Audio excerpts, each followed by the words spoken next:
Hi, everybody. I'm Sunny, and this is We Gotta Talk, a live weekly digital talk show and podcast where we like to dig deep. Real talk, big topics. Now, let's dig in.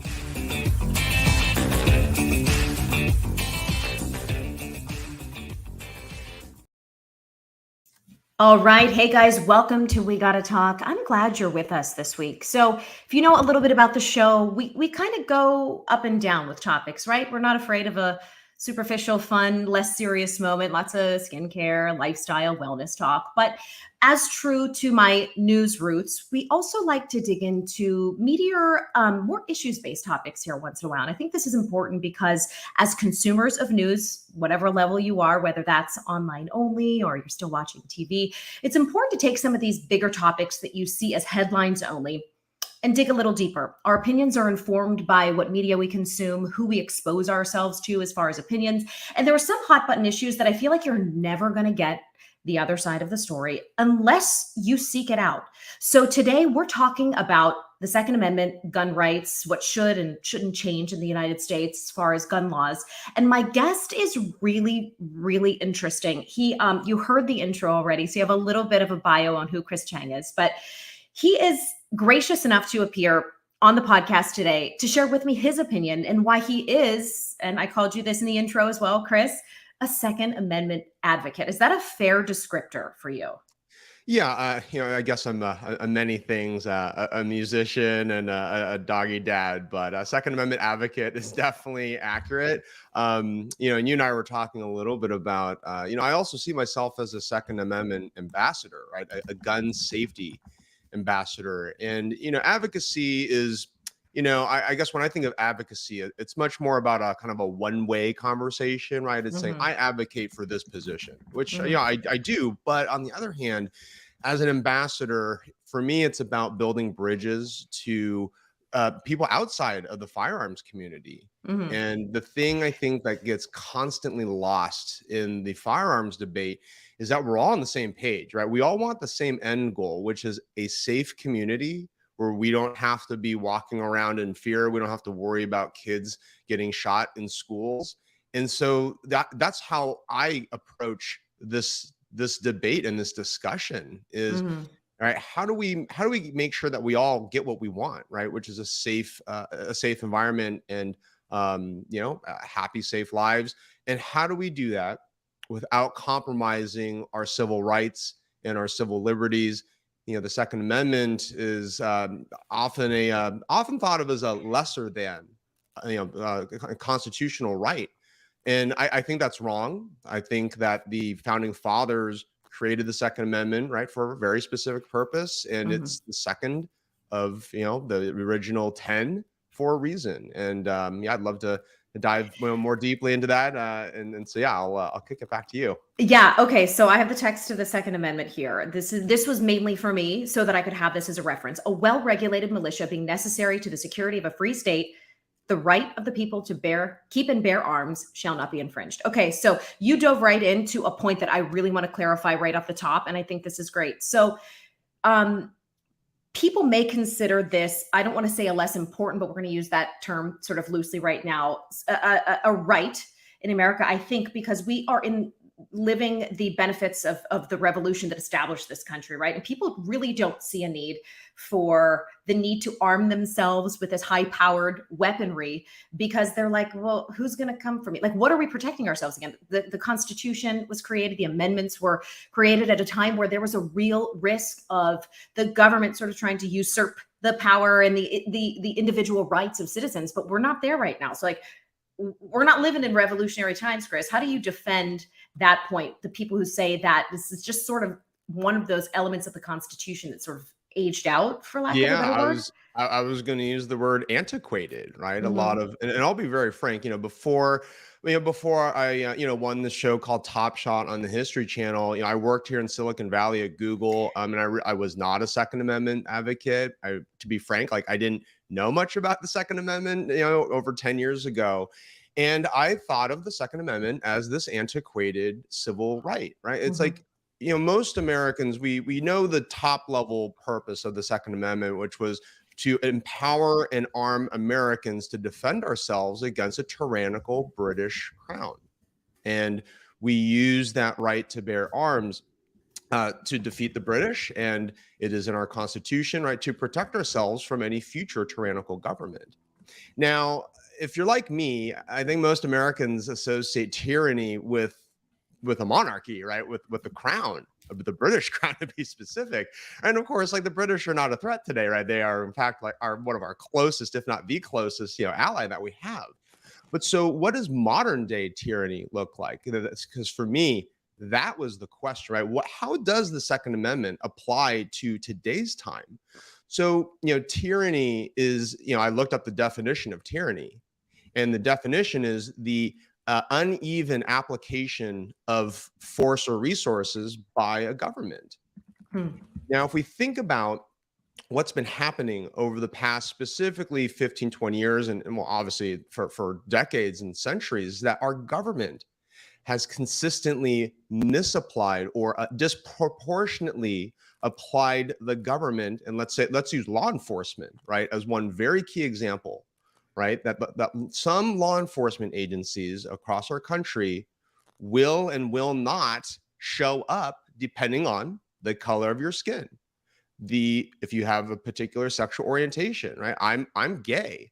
And living here in San Francisco, the San Francisco Police Department has a history of violently beating and harassing the LGBT community, right? So I'm going to bring this now very specifically to firearms and where, right, the Second Amendment, what it means to me is as a person of color, as someone in marginalized communities, being gay, being Asian, if law enforcement isn't going to be there for me because it's a tyrannical entity, right, then how am I supposed to protect myself, right? How am I supposed to protect my loved ones? Now, for me as an individual, I choose to exercise my Second Amendment right, and I own firearms for self-defense. And for many, for me and for many other people, right, they understand, like, look what happened with George Floyd, Philando Castile. I mean, the list goes on and on and on, right, about how law enforcement either did not show up to protect people, or obviously clearly, right, were perpetrators, right, in criminal acts. And the second example I'll give is look at what happened during the Trump administration in particular, right? I don't think we could. But let me just hop in really quickly, because you say that and it's like word association for me.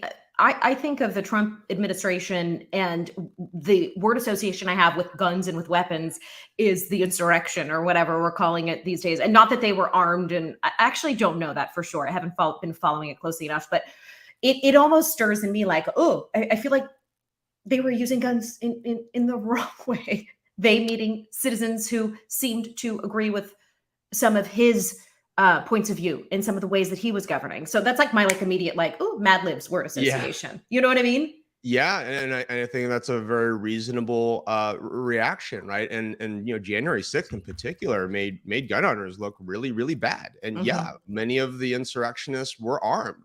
And to play a little devil's advocate just for a minute, for those folks who decided to go to the Capitol on January 6th, right? They thought that they were fighting a tyrannical government. Now, I wholly disagree with that sentiment, right, in that period of time. But that's where the Second Amendment, like any civil right, our civil rights, we walk a fine line sometimes, right? When is it, for example, right, freedom of speech versus inciting violence, right? I mean, that's a big part of the debate about January 6th, right? What was President Trump's role, right? Was it freedom of speech, or was he part of the mob, right? Or was he the one that lit the match and threw it onto the haystack? What I was getting at though with the Trump era, we saw extreme amounts of civil unrest, of what I would consider, right, it was borderline tyrannical government, right? A disproportionate application of government force and resources. And for a lot of, I'll speak about Asian Americans in particular, where in San Francisco here, Seattle, New York, Los Angeles, the number of racist attacks against Asian Americans skyrocketed. And the police just, in many cases, they just couldn't be there, right? It wasn't that they were racist and didn't want to be there. I mean, the police just couldn't be there, right? And can't defend people everywhere all the time. Mhm. And so for the first time in modern history, we saw a tremendous increase in first-time gun ownership amongst Asian Americans, which also include lots of other minority groups and women. I mean, a huge spike in women purchasing their first firearm. And this is the world, for better for worse, that we live in, right? Mhm. We just have to be realistic that there are real threats. Like maybe you as a listener, I hope you're safe, right? I hope you live a charmed life and you don't have to worry about any kind of threats. But the reality is that there's a lot of Americans who are, I mean, we're all at some level of risk, Mhm. right? But some Americans, depending on where you live, where you work, what your socioeconomic status is, you may be at increased risk of having somebody rob you, of having somebody hurt you or harm you. And so all I want to say is that it's a rational choice for some Americans to decide to own a firearm for self-defense. And so that's, one of the many facets, right, that Mhm. I think about the Second Amendment. And I guess the other point I'd love to make is we often seek the simple answers or simple solutions to a problem. And the gun debate, like many debates, is not simple. And so Right. anybody who thinks, oh, if we just ban assault weapons, if we just ban this, ban that we're going to solve the problem, it's just false. So I Well, want us to. why not the assault? This because so everything you said is ringing true. I believe in and I think most people do believe in the innate right of an individual to protect their family and their home, to keep them safe. And if to you that means owning a firearm legally and responsibly, great.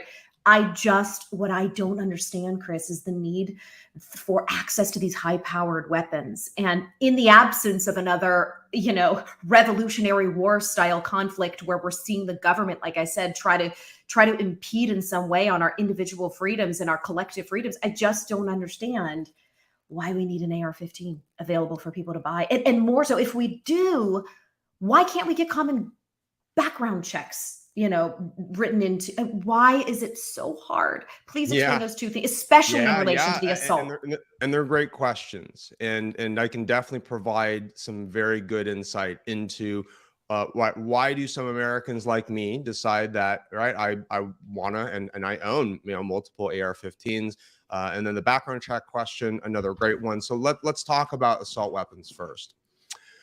So after I won Top Shot, this was back in 2012. I was working at Google. I'd been there for 5 years. I loved working at Google, but I quit my job. I quit Google and I came into the firearms industry full time as a professional shooter for Bass Pro Shops. And I did not, like I said, I did not have a good grasp of the Second Amendment, and to be frank, nor did I care at the Mhm, time. mhm, I was just very excited to have Bass Pro Shops send me all across the country, shooting in competitions, meeting some of the best people that I've ever met, that are some of my closest friends.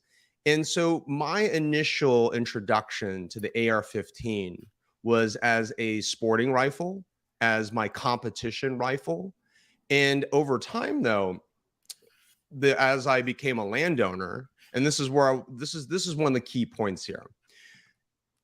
For almost half the country lives in rural parts, right, of the country, right?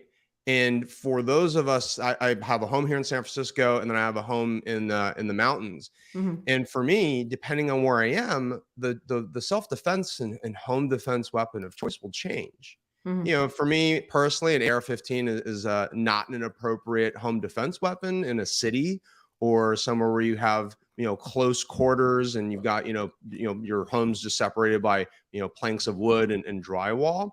But out in rural parts of where I live, I mean, absolutely, like the AR-15 is my primary weapon of choice because of the reach that I need to have, right? If I've got, acres, right, mm, of property, and a handgun or a shotgun is just it's a less appropriate choice in my opinion. What And about, okay, so this is the gun novice in me. It's just, I see it, that weapon, and I think carnage, and I'm really working hard to dissociate the emotional response I have with that weapon in particular. But practically speaking, just because it like shoots farther, is it a spray of, like, why that weapon for that particular geographic location? I understand why it's not appropriate in like a cityscape.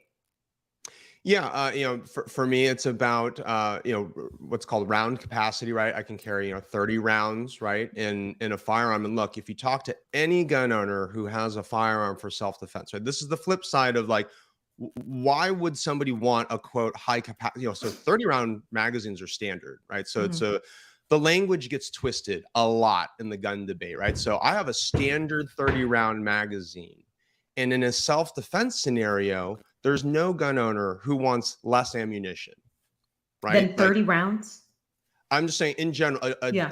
a principle, a self-defense principle is Mhm. you have as much ammunition as you can reasonably carry, right? Like if you go to the extreme end, right, the sort of to test the theorem, if you will, does it make any sense to have just one round in the gun, right, for Mhm. self-defense? I see what Just you to mean. highlight, right, right. And there's a scale, right? I Right. mean, clearly, right. I don't necessarily need 100 rounds like Right. in the firearm for self-defense because it just becomes heavy, right? That's just more of a practical matter, right? And so, um, but um, again, this is just it's a personal choice, right, for everyone. And I guess the other point to make here is the AR-15, right, clearly has a very negative, right, reputation, and it's understandable, right? If you're watching the news and your only association with a particular firearm is like death and destruction, Mhm. right, like I can understand, right, how someone would have a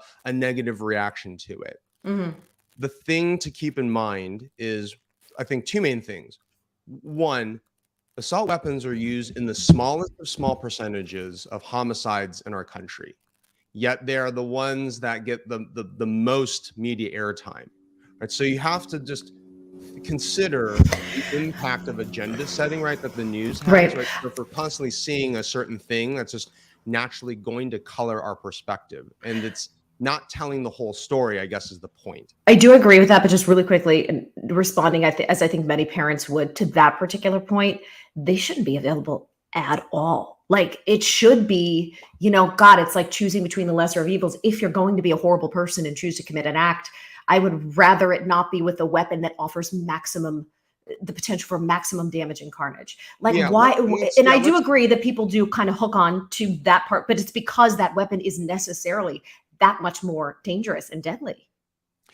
So yeah, let's dive into this because I think, right, there's this question. Well, why don't we just ban it, right? Yeah. And then this question of sort of increased lethality is, I think, a constant question mark. And I guess to answer the second part first on the lethality, look, right. I mean, yeah, there's a reality about firearms, right, that they are deadly tools. Mhm. But where many people see lethality, gun owners and responsible gun owners like me see them as protective forces, right? And look, I don't want to kill anybody, right? That's the last thing I ever want to do in my life. Like that is, not something I aspire to do, right? Most Americans, right, they don't own guns because they want to kill people. Like that is not the point. The point is to defend ourselves, and defending yourself doesn't always mean killing anybody. Mhm. Oftentimes the presence of a firearm can be enough to deter, right, a bad guy from doing anything bad.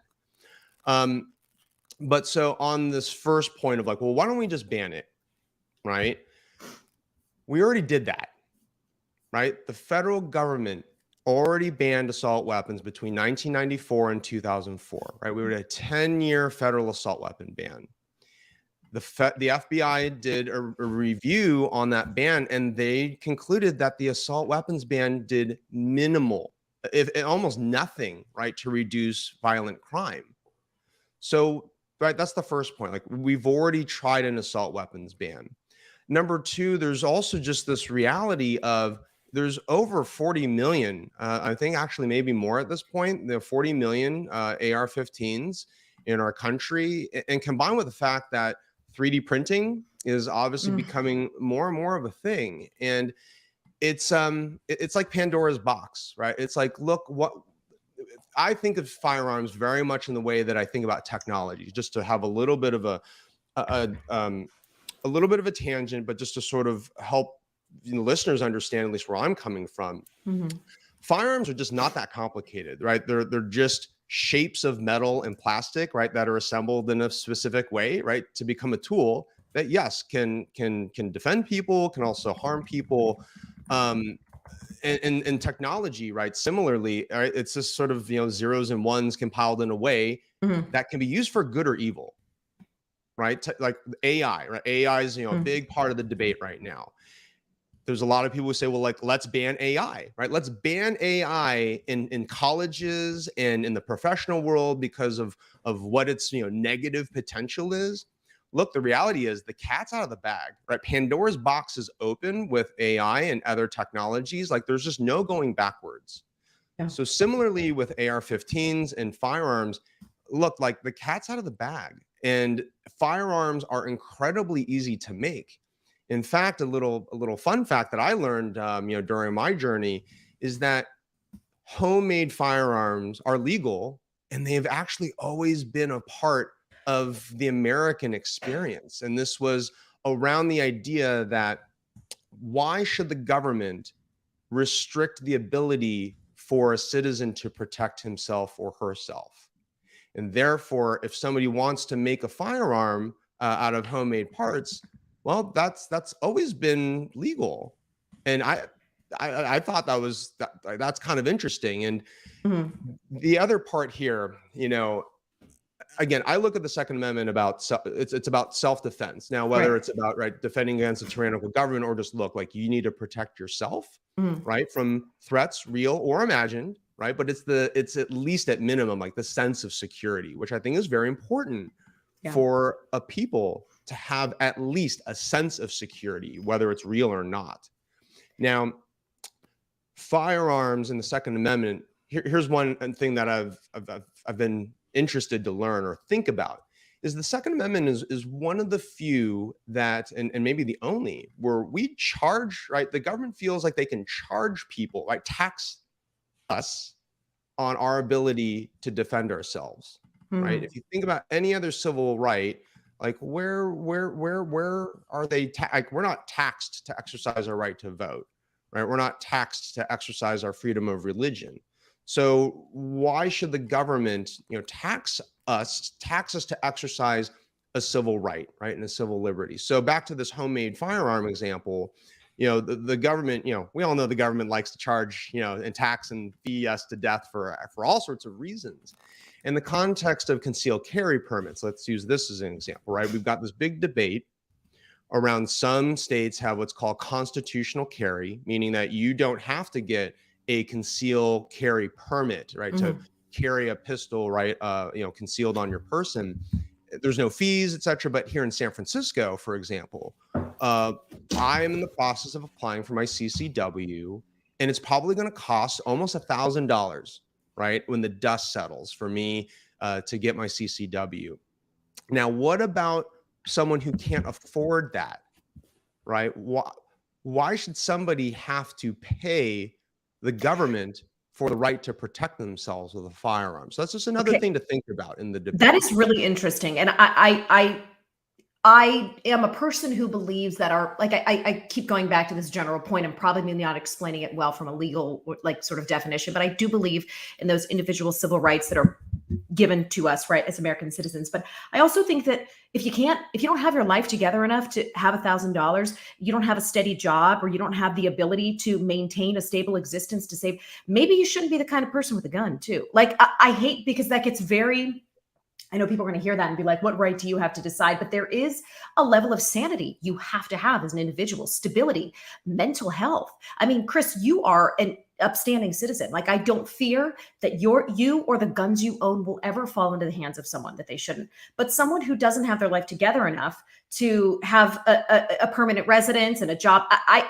don't want them having a gun. And I know that sounds awful, but it's kind of like feels also common sense to me. I think the point we're slowly working our way toward is if it can't be taken away, and I don't necessarily agree that it should, our right to guns from a constitutional perspective, maybe we add in, maybe if we're not taking things away, we add in extra hoops for people to jump through, some laws, some legislation, some background.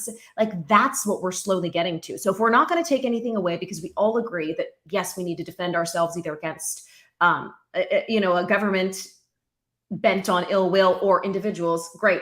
But how can we make sure that it's not the bad guys that are getting that's where we keep getting stuck. Yeah, and yeah. and I mentioned this in the intro to the episode, but I was working in news when in 2013 when the Senate struck down that one of the gun laws that would have, it was right after Senator Gabby Giffords was shot, that would have made it just a little more difficult for bad guys to get guns, and they turned it down. And like most Americans, I feel like I was just like, are you kidding me?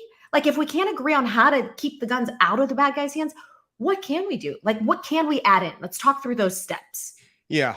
So I think the first thing I want to address though is right your comment about someone needing to have their act together, right, be stable.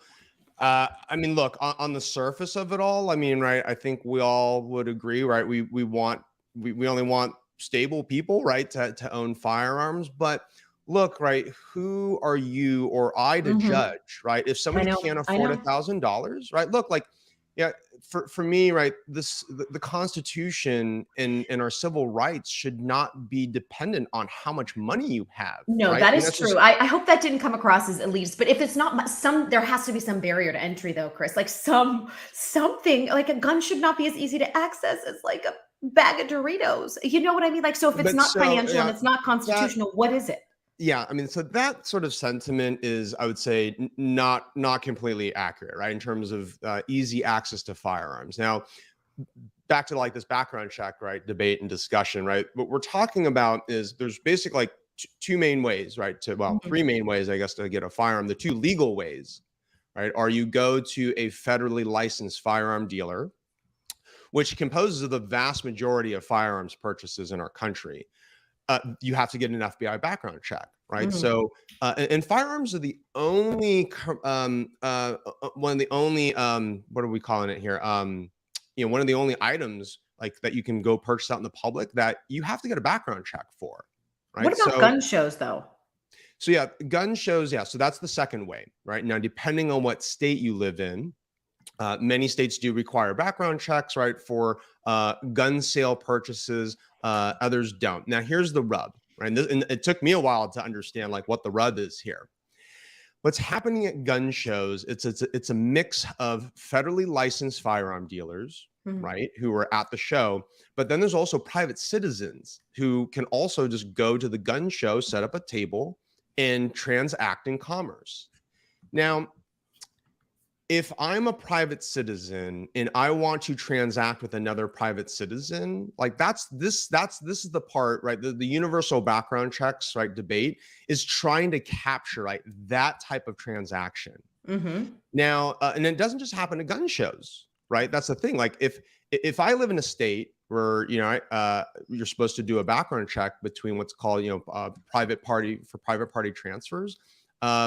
Yeah, you're supposed to go to a gun shop and have them do the background check. But in a lot of states, right, if I just want to sell someone I trust, my family member, a friend, a colleague, if I just want to sell them my gun, I can do that, right? And we don't have to pay for a background check. We don't have to pay the government. We don't have to pay anything to exchange property, right, for money. So Like then we go to I get that with cars, but I still because I mean, yeah, but they don't kill as many people as a gun can. You know what I mean? Like I get it. I totally get what you're saying. The free market transaction and the ability for us to sell our but like not everything can but kill everyone. there's another layer to this though, right? Okay. So Okay. if you want, right, so if you think at a high level, right, if the government wants to be able to enforce a law, right, in this case, let's say, right, the government is trying to enforce universal background checks by making it so, right, so a private seller like me has to go right to get a background check for the buyer of my firearms. How can the government monitor or track what's happening? Let's say if it's just in my house, right? Let's say My friend comes to my house, he buys my firearm. Let's say we don't do a background check, right? How would the government even come close to knowing what happened? One answer, and the big concern amongst Second Amendment advocates, is the government would need to have a registry, right? A registry of every single firearm, serial numbers, gun owners, names and addresses, and personal information in order to track, right? And eventually, right, like, well, let's say the gun is right, used in some kind of crime, right? They would need to track it back, right? And see, oh, right, this changed hands, but there was no background check. But then it's like, well, like, but so what, right? It's almost like, okay, like, let's say there was no Like, yeah, I was background going to check say, is done. that bad though to have? I mean, we have to register for auto insurance. They know where I live because I own an automobile that's registered to my state. So what's Right. wrong? You know what I mean? Like, what's wrong with having a registry that What's has, so what? Yeah, and that's a key question, right? What is wrong with that? Now, the cars is one example, but that is not a civil right, right? Our right, we don't have a right to own or right? drive a vehicle, right? And firearms is very much about self-defense, right? So this comes down to a key human concept It of ties back to that self-defense. Second Amendment that we read at the beginning, right? It's a Right. constitutionally, at the moment, a constitutionally protected right. Yeah. So I see the And, difference. Yeah. but the main point here is so I don't trust the government with information. Doesn't matter Mhm. whether it's, firearms information. I mean, I think back to post 9/11, right? And one of the most egregious violations of the Constitution that our country did was the USA Patriot Act, right? We passed the USA Patriot Act under the guise of national security, and the FBI went around and spied on innocent Muslim Americans. They put their names into a database. And that database, right? Yeah. Some people say, oh, right, if they weren't doing anything wrong, well, they shouldn't have anything to worry about. But like the I know what you mean. government, right? The government just like destroyed so many innocent Muslim Americans' lives, or spying on mosques, right? They weren't doing anything wrong. And it's very similar here. I don't trust the government to be able to do anything good with a database of law-abiding gun owners, right? It's like, I haven't done. Why does the government need to know, right, that Chris Cheng owns whatever guns with whatever serial numbers, right?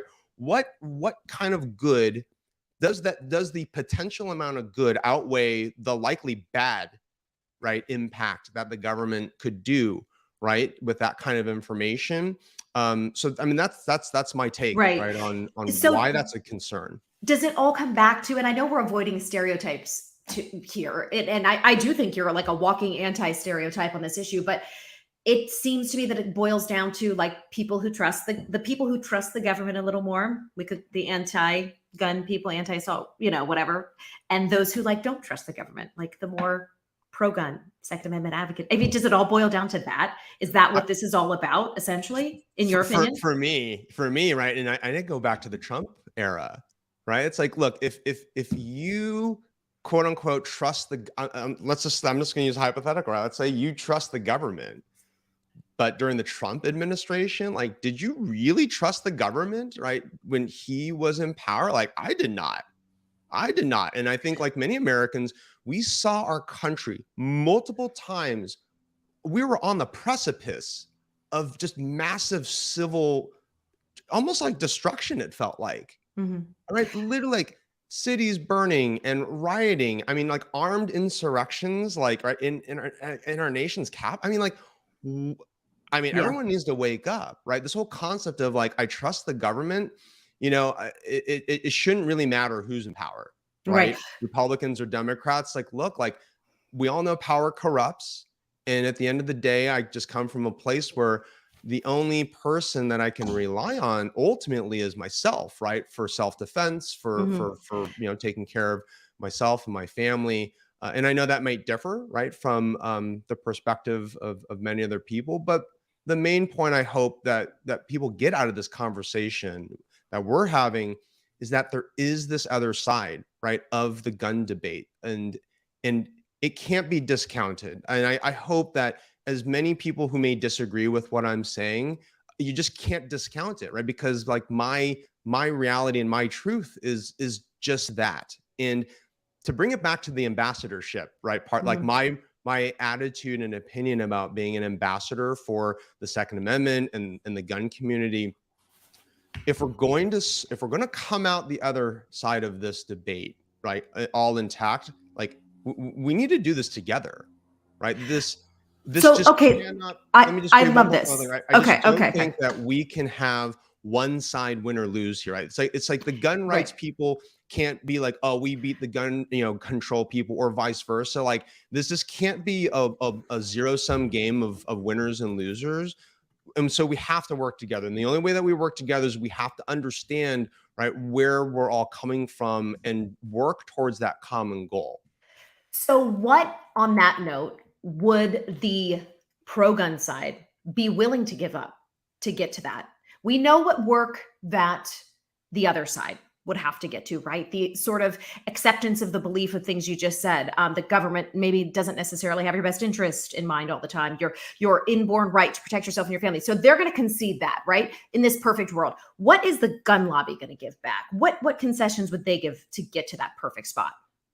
Yeah, and I guess that's an interesting question, right? The concept of that someone needs to concede something, right? I mean, it kind of feels It, like that though, right? Or else we wouldn't be at odds with such what people perceive to be common sense laws just being, or not laws, legislation being struck down again and again. So it has to be. It seems like that's the only way, right? Because these little moves that each side has been making haven't been even that large, and yet they're still not working. So it does feel like at some point both sides kind of have to give. So in an ideal world, do you see anything that the pro gun side could give back to get to that? yeah, I mean, it's a great question. I mean, I will say, right, in the context of civil rights, that if you're so, I mean, I also consider myself a civil rights advocate, right? And to bring a parallel, I'm an LGBT advocate. And before the fall of DOMA, right, which was the Defense of Marriage Act, before that happened in 2015, which allowed me to get married to my husband, who I'd been seeing at the time for over 6 years. There was like zero concessions that I was willing to make on the topic of gay marriage, right, and Mhm. marriage equality, right. A civil right is a civil right, and I think that colors the way that I approach all civil rights, right? There was no I was never going to be satisfied with a quote civil union, right? Mhm. A lot of anti gay marriage folks were saying, well, you have civil unions, you should just accept this like lesser than equal paradigm. Like, no, I want to be equal. I want to equal with straight couples, gay marriage. There's just no conceding, right, in terms of like what my civil rights should be. So on the Second Amendment debate, there's I have a similar sentiment, right? That why should I have to concede my civil rights because of the nefarious acts of other people, right? I'm not the one, right, that the government or the public, right, should be worried about.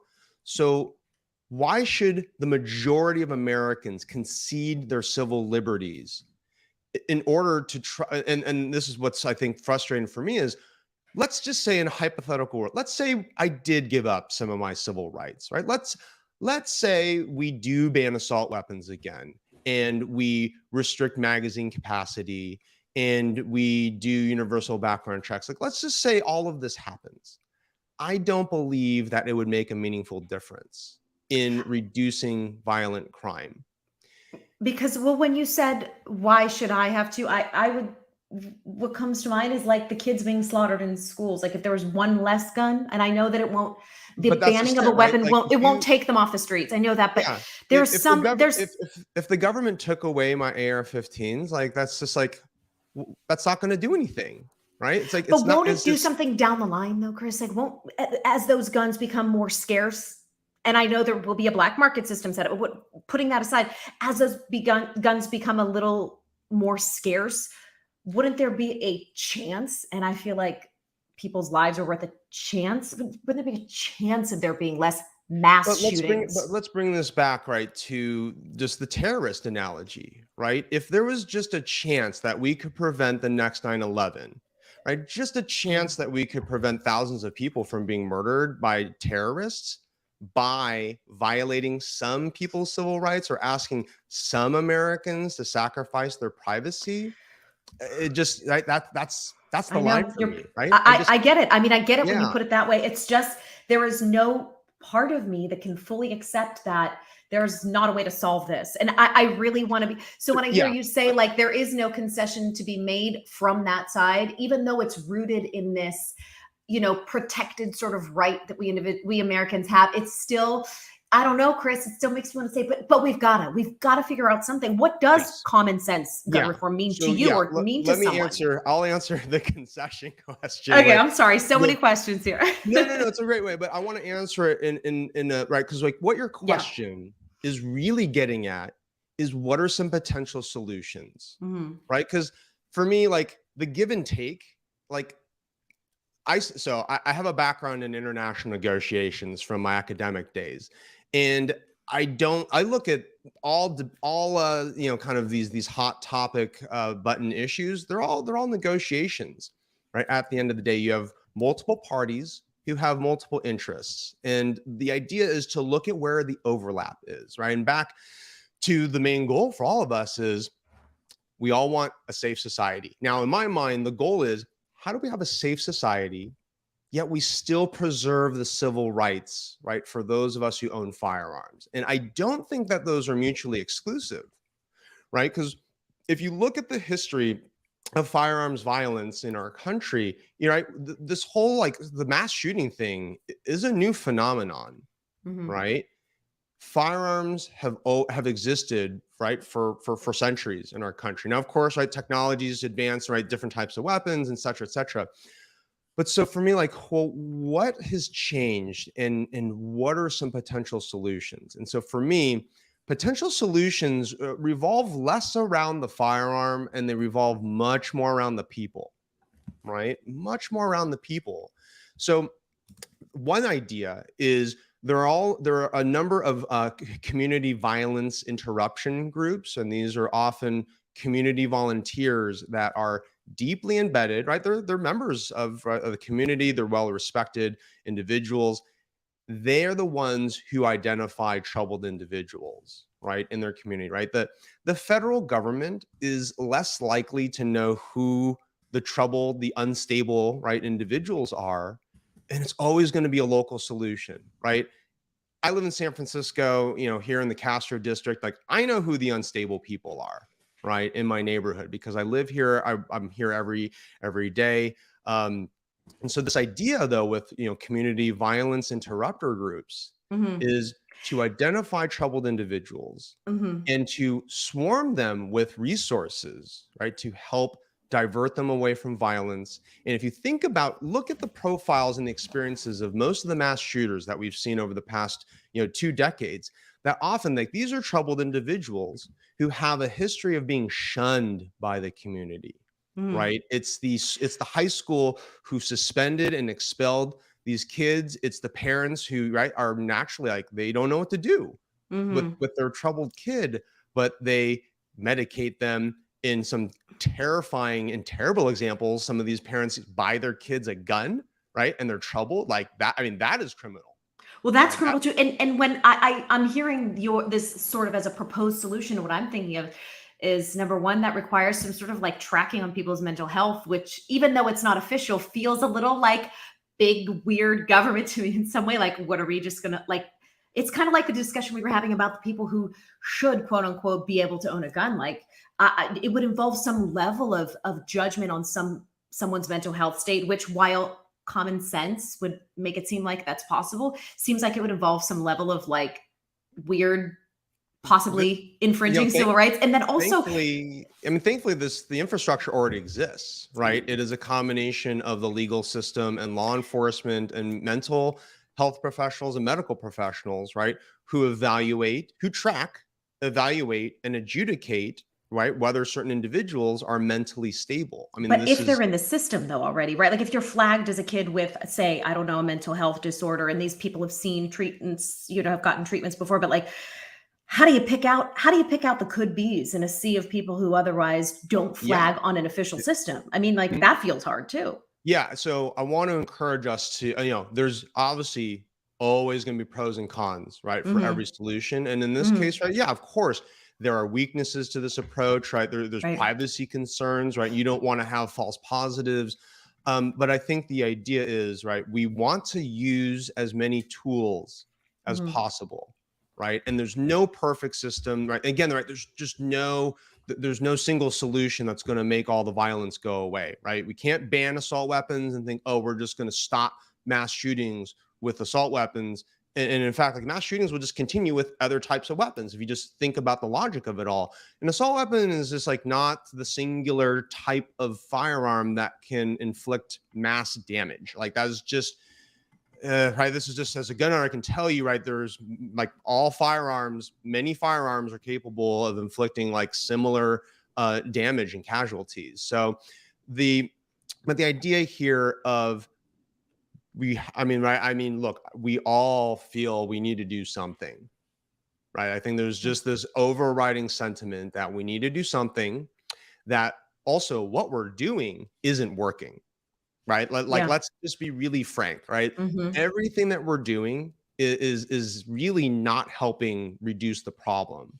So I want to encourage us to think differently. And the big think differently is I just don't think that the actual gun debate is going to play a key role in reducing violence, right? This is not of course, guns play a role in this, right? But at the end of the day, right, the vast majority, right, 99.999 plus percent of gun owners are not they're not the problems, right? We are not the problems. We need to tactically go after the smallest of small percentage of people, right, that are the problem, right? If we use tools that look like, if you're causing problems at school, if the police have been to, right, a parent's house, right, Yeah. 5 or whatever times, and it's a violent encounters, knives and other weapons have maybe been used.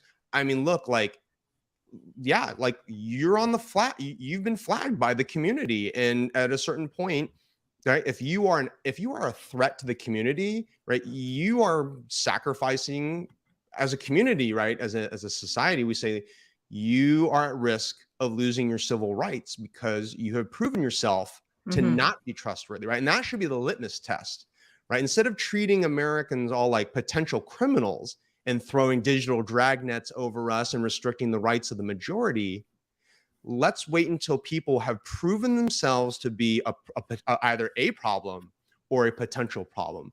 And again, I know it's not a perfect It's solution, not. I know. but It's for not. me, it's a better path than the government assuming that law-abiding citizens have this potential for violence and for criminality, right? That is right. I don't think anybody wants the government looking at you as a potential criminal, right? If you've done nothing wrong, right, we should have our freedom of privacy and not have the government intruding into our private possessions, right? In this case, Mhm. right, my firearms are private possession, right? I paid money for these privately owned items. And where does the government have the right to confiscate or ban a thing that I own where I haven't done anything wrong? Right? Mhm. It's kind of unprecedented. I mean, it is unprecedented, right? In our country, at least, right? The government not yet has said like you need to. Well, actually, sorry, I take that back. There's been many instances here in the state of California where they say, right, if you own an assault weapon, like you need to either turn it in, or you need to destroy it, or you need to move it out of state. What did you And do when that happened?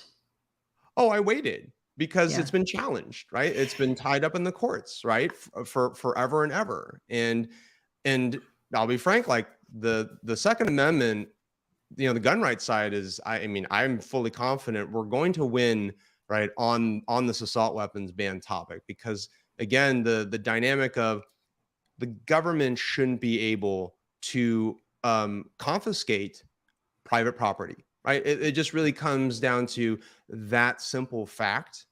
And, I don't think anybody thinks that let's say, look, I mean, I think that's just it. I mean, like the government Right. doesn't have the right to confiscate private property unless you have committed a crime, right? Unless you have proven yourself to, right, not be trusted. Yeah, I mean, and I'm hearing all this. It's one of those things that makes sense on paper, and and listen, I've been very, very frank in the intro to this episode. I talk about where I stand on this stuff. I grew up in a family of responsible gun owners. I understand the subtleties and the complexities of sort of keeping these out of the hands of the bad guys, but in the hands, when desired and when legally acquired, of people who won't be bad guys. I get it, I get it, I get it. But how can we be getting it this wrong after this long, when every other country out there is operating, modern first world countries are operating at a higher level of safety of their citizens, and there's sort of a mutual understanding of the lack of need, I guess, for these weapons. Is it because we're Americans and we were born in a revolution that we will always? I just don't know what the difference is between us and the rest of the world. I have so many Yeah. friends internationally, born internationally, who are like, is it just a difference in who we are as people? Because it seems like a really easy thing for most of the rest of the world to accept, that we don't need to arm ourselves to the teeth. But here we are in a country with the highest gun violence in the world, and we're still struggling with how to control that. Why are we in this unique, unfortunate position? Yeah, and I think that's a great question. I do think a big part of this is cultural, right? That it's a part of the American spirit, right? Of independence, of self-reliance, of individual liberty, and literally fighting with firearms, right? We have how our nation was born, right? We Yeah, fought it's wild. with firearms and when we talk about militias, right, that the militia back in the day was individual people, right, with often their personal firearms, right, that formed a militia, right, but it often relied on individual gun ownership, right. It wasn't like the Continental Army always had firearms, right, to hand out to Hmm. citizens, right. It just wasn't like that back in the day. And so for a lot of Americans who appreciate our history and where we came from, and gun culture is very strong, right, Hmm. in many parts of the country. And so when you grow up shooting firearms and you have a positive association, right, with firearms, like I do, right, this is a civil right that many of us are willing to protect and defend. And that differs from almost right everywhere else in the world. And look, like, for better for worse, that makes us unique. And I think on this unique topic, I don't think it's I can see how easy it is to look at other countries like New Zealand and Great Britain and right, all these other countries that have banned firearms or banned assault weapons. But I just it but it's not a solution that is going to work for right now, at least a majority of Americans, right? So while other countries' citizens may accept, right? Well, here's the other thing. The U.S. is one of the few countries that has, the Second Amendment or some equivalent, right, thereof, that Hmm. enshrines this right, a civil right, into a constitution. So, and that's a Hmm. big deal, right? That's a big difference, right? That America, we literally have different values, right, than many other countries in the world.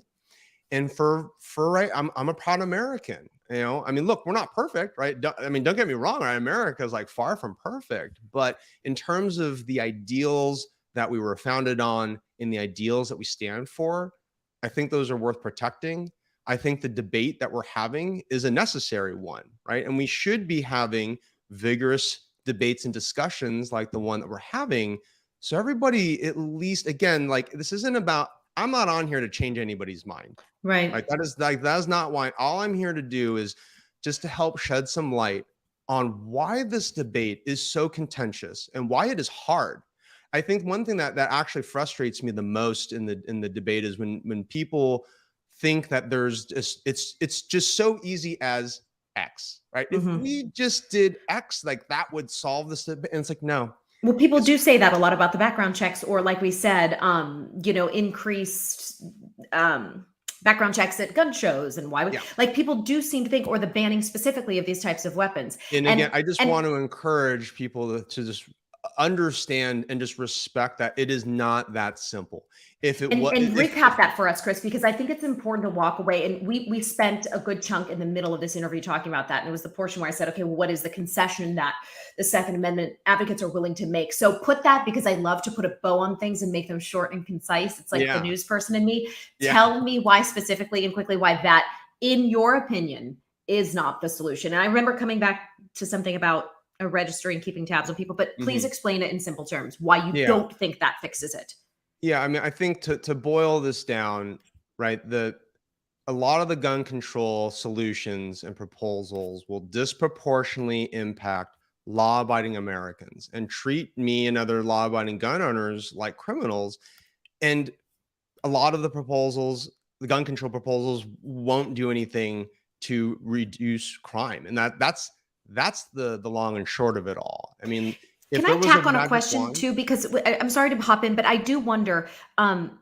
Just say in a the person who's on the other side of the debate's perfect world, we could immediately stop production. Let's take it to the extreme and say on all new weapons that aren't just specifically for hunting, like they would not disappear from the streets immediately. Like, what is the downside to that? I think like people need to understand from your perspective, even if we could cut off production of assault weapons from here on out, they would still exist, is what you're saying, and they would still be accessible to the quote unquote bad guys. yeah, not only would they still exist, but back to the 3D printing example, right? Like 3D Mm, printers are cheap. I mean, right, they're getting, cheaper to acquire. And again, firearms are just pieces of metal and plastic assembled in a yeah, unique way. And these pieces are not hard to make at all. I mean, I'd be you don't like, even need a 3D printer. I mean, right, firearms have just usually been made in in a metal working, place. If you have welding skills, like oh you my can make a gosh. firearm, right? Don't It's even say anymore, because we don't need any crazy people listening to this and being encouraged.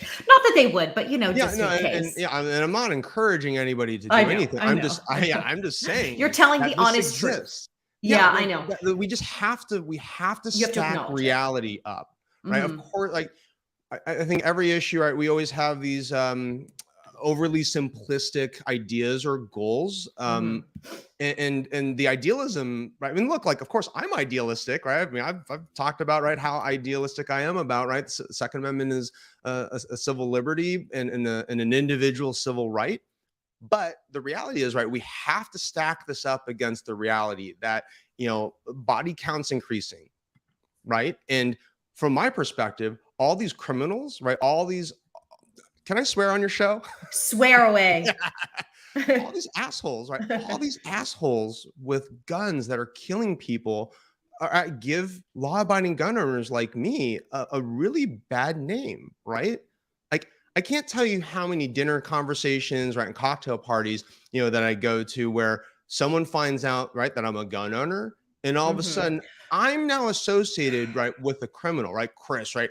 How could you, own the same type of gun, right, that mass shooter has? It's like, I don't support Yeah. any of this violence that's happening, right? And so, right, ultimately it feels extremely prejudiced and bigoted, right? That, Yeah. oh, some Americans assume that all gun owners were like bloodthirsty cretins, right, who are willing to continue to watch children die just because we are clinging to our guns, right? Like, that kind of attitude is, well, one, not helpful. Number two, false. And number three, it's just not productive, right? It's just not productive to demonize those of us gun owners who aren't doing anything wrong. And I want to be a part of the solution. And again, for me, this is like, this is just less about gun ownership and it's much more about public safety, right? Yeah, I still, and while I can practically understand everything you're saying, I still have not, in the course of this conversation, figured out what it is though that solution is, because absent of what we have been calling in this conversation a concession of some sort or an additional law or require, like, it really feels stalematy. Like, I do agree that people need this type of productive conversation where where we see people as not, and I said this on Instagram today, not just like the standard bearer of our like issues on our flag, like, look at me, I'm the Second Amendment guy and that's all I am. Like, we need to see beyond that. And this conversation, this podcast really is an attempt at bringing this sort of conversation to light, but this does feel like one of those things where, absent that, like, what is Like, what are we ever going to agree on in this if we Yeah. can't? So it's for me, it's a people problem, right? Yeah. Back to the Yeah. community violence interrupter idea about Right. local community members, officials, law enforcement. They need to work together, right? And we've seen lots of Yeah. examples of, one hand wasn't talking to the other, right? The school administration who suspended the kid and had violent outbreaks, right? A deputy, right, showed up at the school to arrest the kid, right? That the right hand isn't talking to the left, and so a big part of this is Mm. we really need to get back to our roots around taking care of each other, and like Yeah. that is ultimately, and I hope if we learned anything from the pandemic, right, is that we're extremely social beings, right, and that means we need to learn how to live with each other, but more importantly, take care of each other. And Right. we all know that there's problematic people in our communities, and the natural reaction is to shun them, right, Mm. avoid them, right. All right, Johnny over there, he's got problems, avoid him, tell your kids to stay away or whatever. Yeah. And what I'm arguing is that we have to take a different approach, right? Instead Mhm. of shunning these problematic individuals, that we need to swarm them with resources to help. And so that's hard though, right? Yeah. How does a school teacher or a principal, or right, you're the mother and maybe it's one of your, maybe one of your kids' friends who's a problem, like, where do you go? Do you call 911? Ugh, I know. Right? Like Yeah. 911, like they're not going to be the resource, right, to help with someone who's, I don't know, burning things on the sidewalk and maybe, injuring, harmless animals kind of thing. Like, but right, so but that I think is the rub, right? Where would you go? Where would I go, right, if I saw a troubled individual, right, in my neighborhood? And I deal with this every day. I mean, my whole neighborhood, right? We're actively trying to solve this in San Francisco, right? We have, Yeah. all the whole typical thing, right? Homeless people and drug addicts and petty theft and break-ins and such, right? How do we solve this problem? I mean, I don't have the single solution there, but in general, we should be focusing on the people, because at the end of the day, all of these crimes are individual people who are making either choices, either consciously or subconsciously, to do this, right? And if we interrupt that decision making process and intervene before violence happens, that I think is a solution worth Yeah. exploring. One final question before we wrap up, Chris. How do you live in San Francisco with the beliefs you have? You just mentioned a little bit of like awkward conversations at dinner parties, but it's like a turbo liberal city. And I don't know your personal politics, but I would imagine that you have some really interesting conversations. I do. And I welcome discussions, right? And Hmm. and I'll thankfully say that the vast majority of discussions that I've had with anti-gun friends have been mostly friendly and respectable. But right, Hmm. when it becomes antagonistic, I have a few friends who look like they don't want to have a debate or discussion, right? If Yeah. they just want to tell me like that I'm wrong, right? They have no interest in listening to me. Like those are those conversations are not constructive for anybody. But I will say, at least from my experience here in San Francisco, yeah, a lot of my friends, in particular, a lot of my gay friends, they are don't agree, right, with my perspective on the Second Amendment, but they're curious, at least. Like we're friends, right? And Hmm. ultimately, we don't cancel each other Right. because of differences of opinions. And I really also, I think, want to emphasize that point, that we just see everybody canceling like their friends because they disagree on Hmm. whether it's guns or abortion or any of the, or COVID and masking. Like, I mean, that to me is like the destruction of I any agree. society, I right? agree. And that's why people are like, well, why do you platform this type of person? I mean, first of all, I disagree with that sort of concept in general, but like, I do believe we need more talking and Mhm. rather than less talking and isolating and echo chambering and validating. I mean, I tell people all the time, please go trigger yourself. Like find something. I follow people on Instagram that their beliefs make me itchy. I'm like, Yeah, same. like, you know what I mean? I'm Same, like, yeah. I want to fight. And I'm like, I go to hit unfollow and I'm like, don't you do that. Because I think there is something to that exposure therapy and not because, and you hit the nail on the head, Chris, I'm not ever trying to change anyone's mind. I think there are people who embody that role in life. I always call them activators. There are the revolutionaries and the leaders and the change makers. And I think there's a place for me. My role in this world, I believe truly, is to help people understand each other. And I think there's a place for both, and depending on what your spirit feels called to in life. But what we're doing today, showing people that you can find commonalities, you can bridge differences, and eventually maybe that will sow the seeds for some type of compromise move in the end, or law. I mean, we can't figure things out if we can't be in the same room, if we refuse to acknowledge people's existence. And I sure hope that that mentality goes to the younger generation, who right now seems so eager to cancel, so eager to, like I said, hit unfollow and to cast aside people as like amoral, that don't 100% line up with them. I really hope that it trends. Me too. Yeah. Me too. And similar to you, I like to have a big of a world as possible.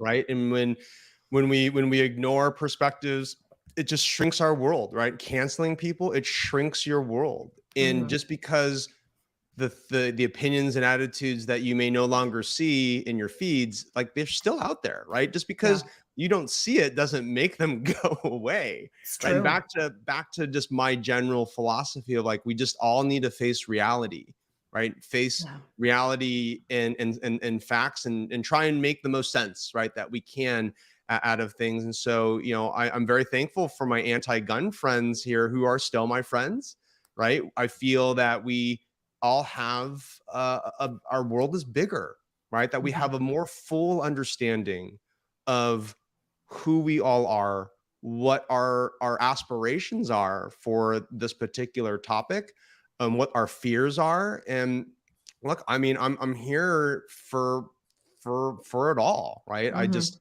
I want to be a part of the solution, as much, whatever part, I can play. Right. I don't want to idly sit by and wait for, quote, someone else, right, to solve the problem. So, I'm very thankful for, a conversation like this that has been, very respectful, and clearly, right, we have some disagreements on certain parts, but again, like, right, we're still, both you and I and your listeners, like, we all, again, like, we're here for the same reason. Like, I don't want to be in fear, right, of crazy people, right, killing people with guns. Right. But I also want to retain my Second Amendment right. Right. And in the context of civil rights, right, it's the age old debate, right? How do we retain the civil rights of the majority? Right. And also solve this problem, right, of gun violence in our country. I'm optimistic we're going to get there, but it's going to be a long road, and it's not going to be easy. And like I said, more conversations like this is really the only way that I think we're going to get to a solution that works for the majority of our country. Yeah, I agree. And I appreciate you like taking that first step with me. And hopefully this is encouraging others to go out and have difficult conversations, maybe with people that they don't agree with. Chris, you are just a delight to talk to, and I appreciate your time so much. Thank you for coming on the podcast today. You're very welcome. I had a great time, and I hope your listeners did too. Yeah, absolutely, guys. His website is topshotchris.com. Is that right, Chris? That's right. Any big projects, anything coming up that you want to direct people to?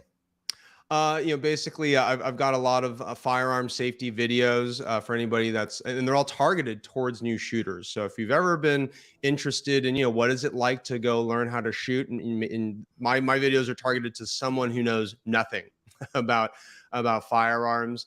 So there's a website, nssf.it/TopShotChris, and I can ping that to you afterwards. And if you, if you want to put that up, I'll put it in show notes. Chris, thank you again.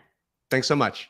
And thank you guys for watching and or listening. What a refreshing way to dive into a pretty complicated topic. I'm grateful to Chris. I'm grateful to you for having listened or watched. Send me your thoughts. You guys, if you're not signed up already for the newsletter, it's the easiest way to do that. I'll drop the link in show notes. Just hit reply. Every week after we feature a guest, I put them into our newsletter, give you access to the episode, of course, but as well as some sort of discussion on the topic at hand. So if this is something you feel passionate about, I would love for you to hit reply and say hi, tell me what your thoughts are. And And yeah, as always, keep talking, keep being respectful to each other, and we'll see you next week with more good stuff here on We Gotta Talk. Bye.